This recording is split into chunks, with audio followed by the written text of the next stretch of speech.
Good morning to all. എല്ലാവരും സുഖമായിട്ടിരിക്കുന്നല്ലോ അല്ലേ? അപ്പോൾ നമ്മളിപ്പോൾ സ്കൂളിലോട്ടൊന്നും വരാൻ പറ്റാതെ ഇരിക്കുന്ന ഈ ഒരു സിറ്റുവേഷൻ ആണെന്ന് എല്ലാവർക്കും അറിയാമല്ലോ. അപ്പോൾ ഇനിയിപ്പോൾ ഉടനെ എന്തായാലും സ്കൂൾ തുറക്കുമെന്നും നമുക്ക് വലിയ പ്രതീക്ഷയില്ല. അപ്പോൾ ഈ നമ്മൾ വെറുതെ ഇരിക്കുന്ന ഈ സമയം, അതായത് നിങ്ങൾ ഈ ഓൺലൈൻ ക്ലാസ് ഒക്കെ കഴിഞ്ഞിട്ട് വെറുതെ ഇരിക്കുന്ന സമയം, കുറച്ച് കാര്യങ്ങൾ നമുക്കൊന്ന് നിരീക്ഷിച്ചാലോ? കുറച്ച് കാര്യങ്ങൾ, അതായത് പ്രകൃതിയിലുള്ള ചുറ്റുമുള്ള കാര്യങ്ങളെല്ലാം നമുക്കൊന്ന് ഒബ്സർവ് ചെയ്ത് നോക്കാം, ഒന്ന് നിരീക്ഷിക്കാം. നിങ്ങൾ രാവിലെ വെളിയിലേക്ക് ഇറങ്ങി മുറ്റത്ത് നിൽക്കുന്ന ചെടികളെയും പൂക്കളെയും പക്ഷികളെയും ഒക്കെ ഒന്ന് നിരീക്ഷിച്ച് നോക്കണം, ഒബ്സർവ് ചെയ്ത് നോക്കണം.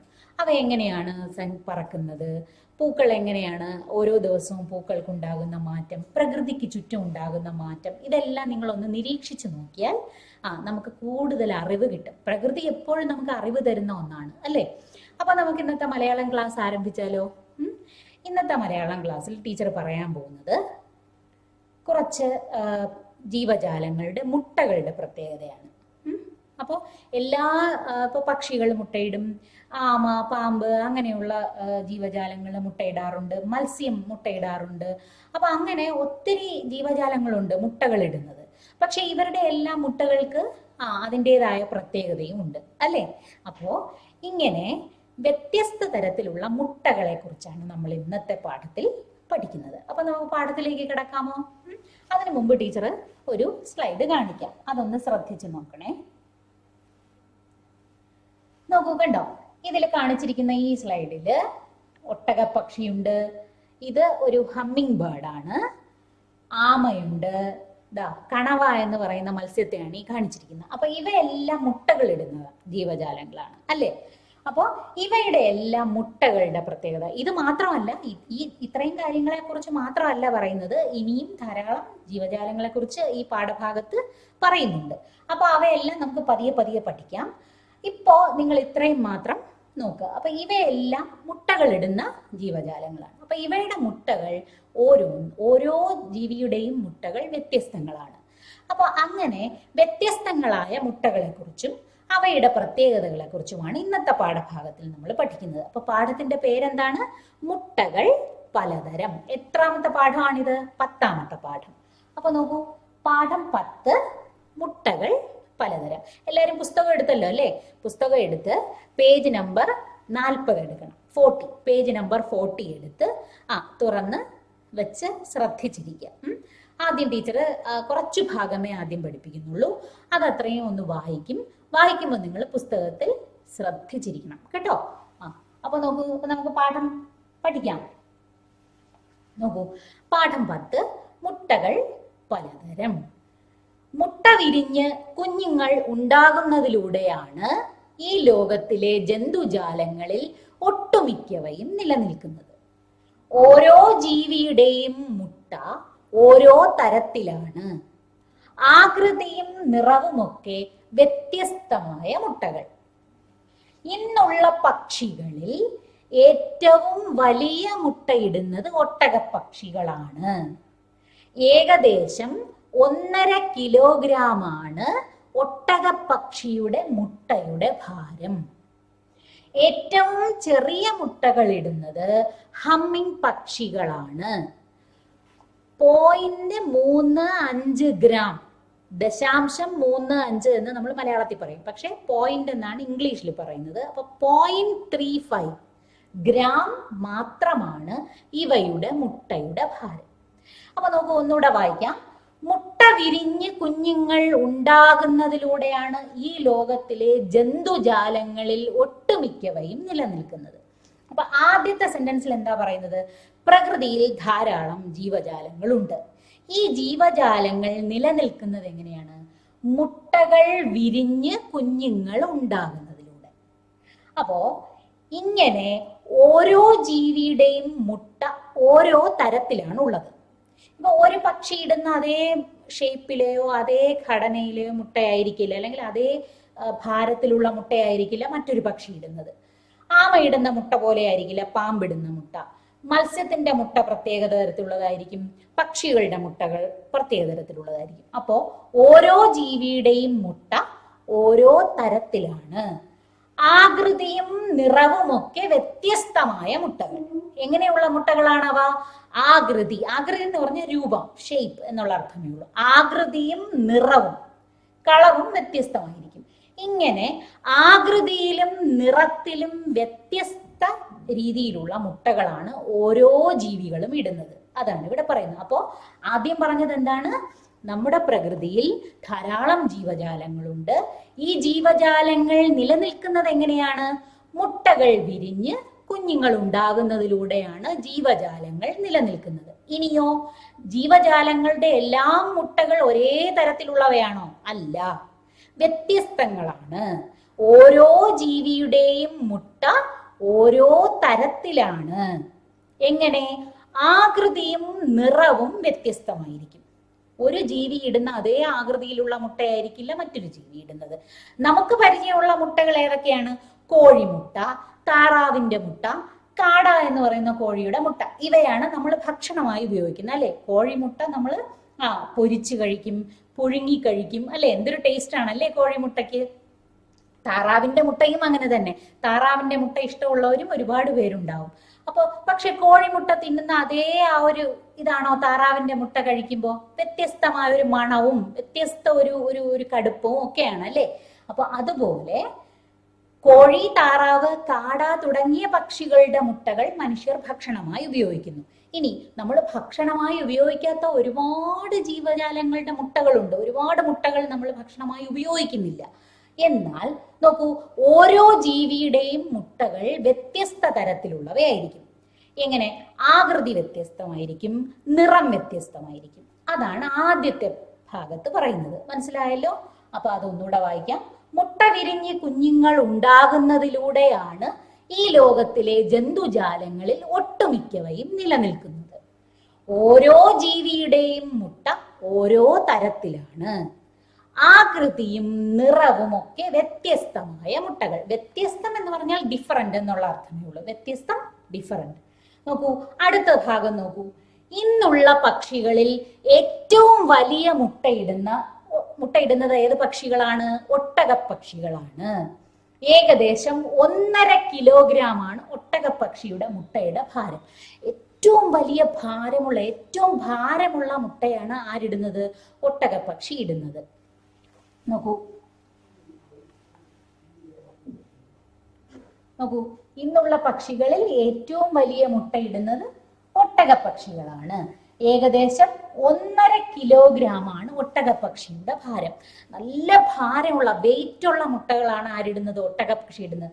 നല്ല വലിപ്പവും ഉണ്ടാവും കേട്ടോ ഒട്ടകപ്പക്ഷിയുടെ മുട്ടയ്ക്ക്. ഒട്ടകപ്പക്ഷി വളരെ വേഗത്തിൽ ഓടാൻ കഴിവുള്ള പക്ഷിയാണെന്ന് അറിയാലോ.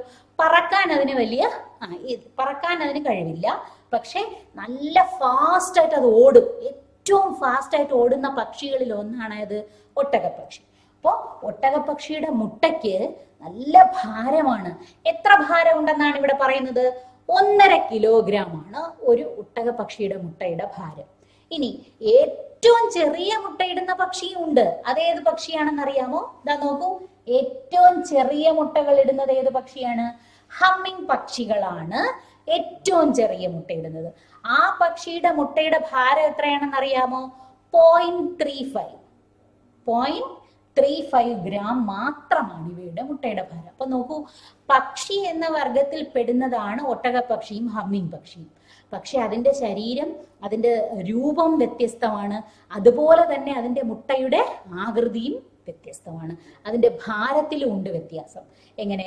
ഒട്ടകപ്പക്ഷി ഏറ്റവും ഭാരമുള്ള മുട്ടയിടുമ്പോൾ ഹമ്മിങ് പക്ഷി ഭാരം വളരെ കുറഞ്ഞ മുട്ടകളാണ് ഇടുന്നത്.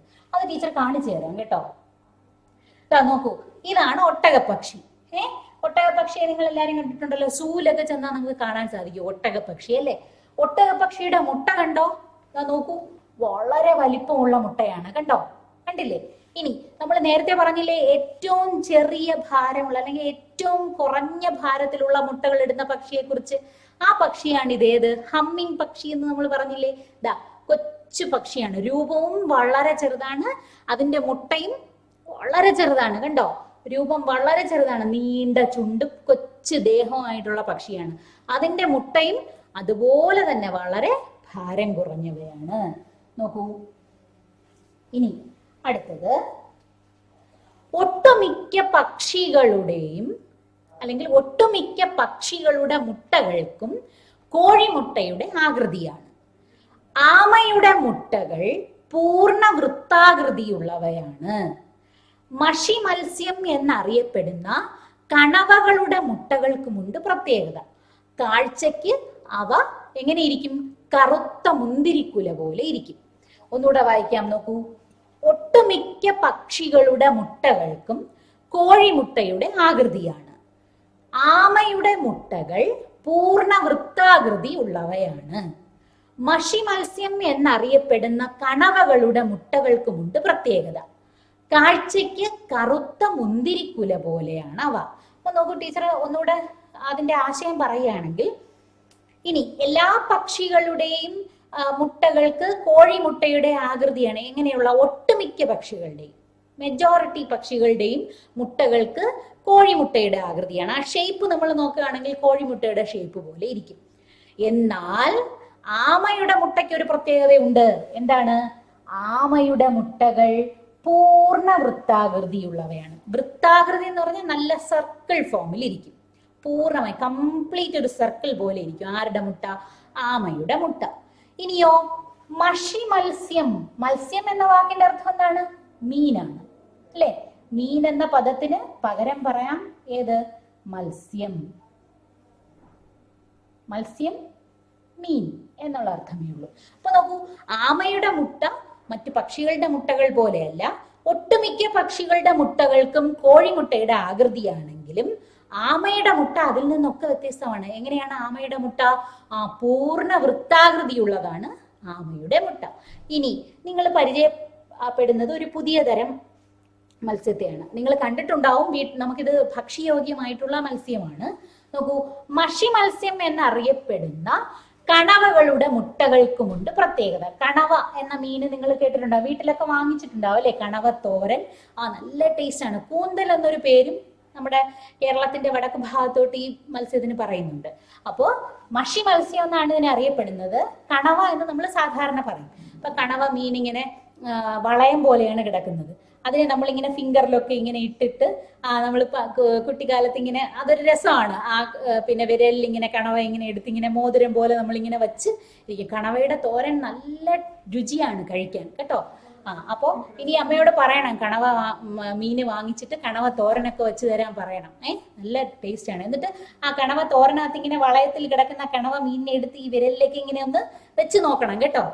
അപ്പൊ നോക്കൂ, അങ്ങനെ കണവകളുടെ മുട്ടകൾക്ക് പ്രത്യേകതയുണ്ട്. എന്താണ് കണവകളുടെ മുട്ടയുടെ പ്രത്യേകത? കാഴ്ചയ്ക്ക് അവ എങ്ങനെ ഇരിക്കും? കറുത്ത മുന്തിരിക്കുല പോലെ ഇരിക്കും. കറുത്ത മുന്തിരി ഇങ്ങനെ തൂക്കിയിട്ടാൽ എങ്ങനെയാണ്? ഒരു കൂട്ട മുട്ടകളാണ് ഉണ്ടാവുക. ഏതിന്? കണവയുടെ മുട്ടയ്ക്ക്. അതൊന്ന് ടീച്ചർ കാണിച്ചു തരാം കേട്ടോ. നോക്കൂ, അപ്പൊ നമ്മൾ ആദ്യം പറഞ്ഞത് നോക്കൂ, ആമയുടെ മുട്ടയാണ് ഈ കാണുന്നത്. ആമയെ നിങ്ങൾ എല്ലാവർക്കും അറിയാലോ. ഇനി നോക്കൂ, ആമയുടെ മുട്ട പൂർണ്ണ വൃത്താകൃതിയുള്ളവയായിരിക്കും. നോക്കൂ, ഇതാണ് കണവ. വീട്ടിൽ വാങ്ങിക്കുമ്പോൾ അമ്മ മീനൊക്കെ വെട്ടി കഴുകാൻ നേരത്ത് ചെന്ന് നിന്ന് നോക്കണം, കൂടെ നിന്ന് നോക്കണേ. ഓരോ മീനിന്റെയും മുട്ട, ആ മീനിന്റെ മുട്ട മീനിന്റെ ഉള്ളിൽ വയറ്റിലിരിക്കുന്നത്, അത് അമ്മ എടുത്ത് പുറത്ത് വെക്കുമ്പോൾ അത് കാണിച്ചു തരാൻ പറയണം കേട്ടോ. അങ്ങനെയൊക്കെ ചെയ്യണം. അതാണ് നമ്മൾ ഒബ്സർവ് ചെയ്താണ് നമ്മൾ കൂടുതൽ കാര്യങ്ങൾ പഠിക്കുന്നത്. നിരീക്ഷിച്ചാണ് നമ്മൾ പഠിക്കേണ്ടത്. അപ്പൊ കണവയുടെ മുട്ട കാഴ്ചയ്ക്ക് എങ്ങനെ ഇരിക്കുമെന്നാണ് പറഞ്ഞത്? കറുത്ത മുന്തിരിക്കുല പോലെ ഇരിക്കുമെന്നാണ് പറഞ്ഞത്. ഇതാ നോക്കൂ, ഇതാണ് കണവയുടെ മുട്ട. കണ്ടോ? ഒരു സാധാരണ മുട്ട പോലെയാണോ? അല്ല.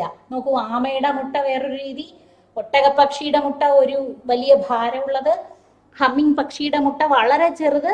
നോക്കൂ കണവയുടെ മുട്ട എങ്ങനെയാണെന്ന് കണ്ടോ? ഇതിൽ നിന്നൊക്കെ വ്യത്യസ്തമാണ് കണവയുടെ മുട്ട. നോക്കൂ, കറുത്ത ഒരു കളറിലാണ് ഇരിക്കുന്നത്.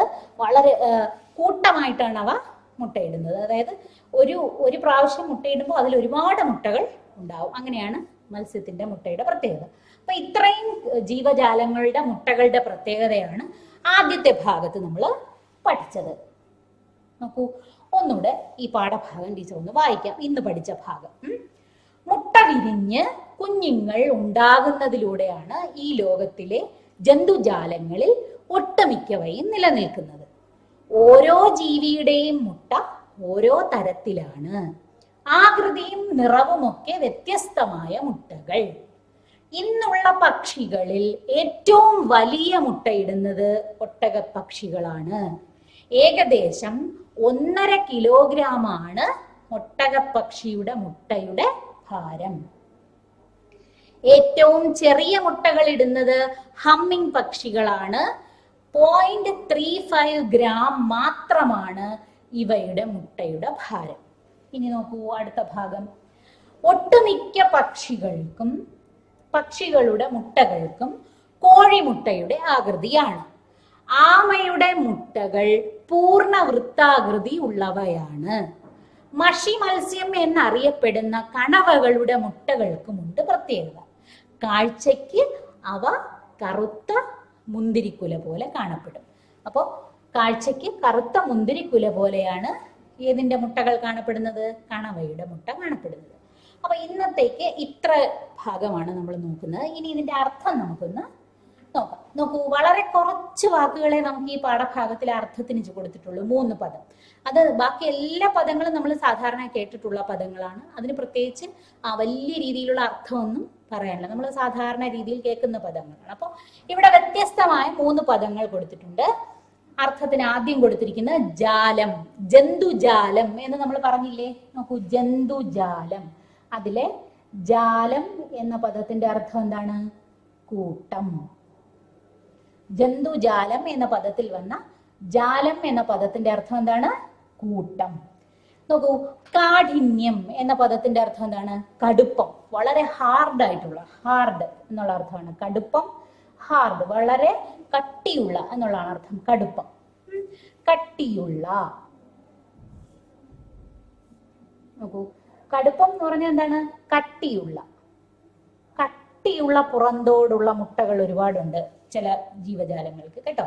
ഇനി ആകൃതി, അത് നേരത്തെ ടീച്ചർ പറഞ്ഞു തന്നില്ലേ? എന്താണ്? രൂപം, അല്ലെങ്കിൽ നമ്മുടെ ഷേപ്പ്.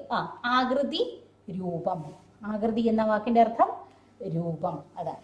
അപ്പോ അർത്ഥം ഒന്നുകൂടെ വായിക്കാം. ജാലം, കൂട്ടം. കാഠിന്യം, കടുപ്പം. ആകൃതി, രൂപം. ഇത്രയുമാണ് ഇന്നത്തെ ക്ലാസ്സിൽ പഠിക്കുന്നത്. അപ്പോൾ ആദ്യം പറഞ്ഞത് എന്താണ്? ഓർത്തു വെക്കണം കേട്ടോ, അടുത്ത ക്ലാസ്സിൽ ഞാൻ ടീച്ചർ ചോദിക്കും. നോക്കൂ, ആദ്യം പറഞ്ഞത് ഈ ലോകത്ത് ജന്തുജാലങ്ങൾ നിലനിൽക്കുന്നത് മുട്ടകൾ വിരിഞ്ഞ് കുഞ്ഞുങ്ങൾ ഉണ്ടാകുന്നതിലൂടെയാണ്. എന്നാൽ ഓരോ ജീവിയുടെയും മുട്ട വ്യത്യസ്തങ്ങളായിരിക്കും. എങ്ങനെ? ആകൃതിയിലും നിറത്തിലും വ്യത്യസ്തമായിരിക്കും. ഇനി നോക്കൂ, ഏതൊക്കെ ജീവജാലങ്ങളുടെ കാര്യമാണ് പറഞ്ഞത്? ആദ്യം പറഞ്ഞത് ഏത് പക്ഷിയുടെ കാര്യമാണ്? ഒട്ടകപ്പക്ഷിയുടെ കാര്യമാണ് അല്ലെ? ഒട്ടകപ്പക്ഷിയാണ് ഏറ്റവും ഭാരമുള്ള മുട്ടയിടുന്നത് എന്ന് പറഞ്ഞു. എത്രയാണ് ഒട്ടകപ്പക്ഷിയുടെ മുട്ടയുടെ ഭാരം? 1.5 കിലോഗ്രാം ആണ് ഒട്ടകപ്പക്ഷിയുടെ മുട്ടയുടെ ഭാരം.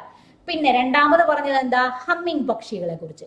ഹമ്മിങ് പക്ഷിയുടെ മുട്ടയുടെ ഭാരം എത്രയാണ്? 0.35 ഗ്രാമേ ഉള്ളൂ. വളരെ ചെറുതാണ് ഹമ്മിങ് പക്ഷിയുടെ മുട്ടയുടെ രൂപവും അങ്ങനെ തന്നെ ഭാരവും വളരെ കുറവാണ്. ഇനി നോക്കൂ അടുത്തത്. ഒട്ടുമിക്ക പക്ഷികളുടെയും മുട്ടകൾക്ക് കോഴിമുട്ടയുടെ ആകൃതിയാണ്. ആമയുടെ മുട്ടകളാകട്ടെ എങ്ങനെയുള്ളവയാണ്? പൂർണ്ണ വൃത്താകൃതിയാണ്. നല്ല റൗണ്ട് ഷേപ്പ് ആയിരിക്കും, നല്ല സർക്കിൾ ഷേപ്പിലായിരിക്കും ആരുടെ മുട്ട? ആമയുടെ മുട്ട. ഇനി നോക്കൂ അടുത്തത്. മഷി മത്സ്യം എന്നറിയപ്പെടുന്ന കണവകളുടെ മുട്ടകൾക്കുമുണ്ട് പ്രത്യേകത. എന്താണ് അവയുടെ മുട്ടയുടെ പ്രത്യേകത? കാഴ്ചയ്ക്ക് കറുത്ത മുന്തിരിക്കുല പോലെ കാണപ്പെടും. അതാണ് അവയുടെ മുട്ടകളുടെ പ്രത്യേകത. അപ്പൊ ഇതൊന്നുകൂടെ വായിക്കാം. നോക്കൂ, മുട്ട വിരിഞ്ഞ് കുഞ്ഞുങ്ങൾ ഉണ്ടാകുന്നതിലൂടെയാണ് ഈ ലോകത്തിലെ ജന്തുജാലങ്ങളിൽ ഒട്ടുമിക്കവയും നിലനിൽക്കുന്നത്. ഓരോ ജീവിയുടെയും മുട്ട ഓരോ തരത്തിലാണ്. ആകൃതിയും നിറവുമൊക്കെ വ്യത്യസ്തമായ മുട്ടകൾ. ഇന്നുള്ള പക്ഷികളിൽ ഏറ്റവും വലിയ മുട്ടയിടുന്നത് ഒട്ടകപ്പക്ഷികളാണ്. ഏകദേശം 1.5 കിലോഗ്രാമാണ് ഒട്ടകപ്പക്ഷിയുടെ മുട്ടയുടെ ഭാരം. ഏറ്റവും ചെറിയ മുട്ടകൾ ഇടുന്നത് ഹമ്മിങ് പക്ഷികളാണ്. 0.35 ഗ്രാം മാത്രമാണ് ഇവയുടെ മുട്ടയുടെ ഭാരം. ഇനി നോക്കൂ, ഒട്ടുമിക്ക പക്ഷികളുടെ മുട്ടകൾക്കും കോഴിമുട്ടയുടെ ആകൃതിയാണ്. ആമയുടെ മുട്ടകൾ പൂർണ്ണ വൃത്താകൃതിയുള്ളവയാണ്. മഷി മത്സ്യം എന്നറിയപ്പെടുന്ന കണവകളുടെ മുട്ടകൾക്കുമുണ്ട് പ്രത്യേകത. കാഴ്ചയ്ക്ക് അവ കറുത്ത മുന്തിരിക്കുല പോലെ കാണപ്പെടും. നോക്കൂ, അപ്പൊ ഇന്നത്തെ ഭാഗത്ത് നമ്മൾ ചർച്ച ചെയ്ത അർത്ഥമാണ് കൊടുത്തിരിക്കുന്നത്. നോക്കൂ, ജാലം എന്ന പദത്തിന്റെ അർത്ഥം എന്താണ്? കൂട്ടം. കാഠിന്യം കടുപ്പം. ആകൃതി രൂപം. അപ്പൊ ഇത്രയും ഭാഗം നന്നായി പുസ്തകം വായിച്ച് 1, 2, 3 ആവർത്തി പുസ്തകം വായിക്കണം കേട്ടോ.